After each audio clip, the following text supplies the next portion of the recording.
রোহিঙ্গা শিবির থেকে ইয়াবা পাচারখালে আবারও ধরা পড়েছেন এক পুলিশ সদস্য।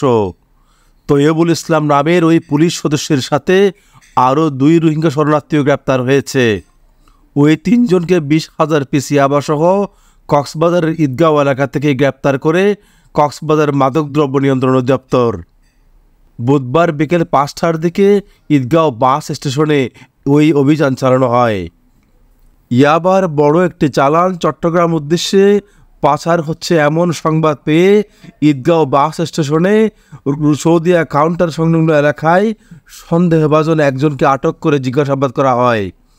ওই ব্যক্তির স্বীকারোক্তি মতে বিপুল পরিমাণ ইয়াবা উদ্ধার করা হয়, যার পরিমাণ প্রায় 20,000 পিস।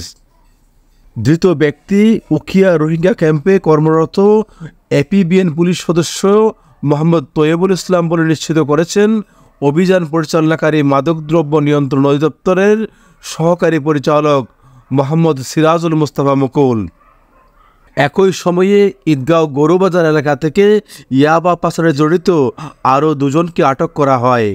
ধৃত 3 জনের মধ্যে পুলিশ সদস্যের বাড়ি হচ্ছে চট্টগ্রামের পার্বত্য জেলা বা খাগড়াছড়িতে, অপর 2 জন হচ্ছে উখিয়া রোহিঙ্গা ক্যাম্পের মতিউর রহমানের ছেলে মোহাম্মদ শফিক ও আব্দুল হাকিমের ছেলে নুরুল ইসলাম।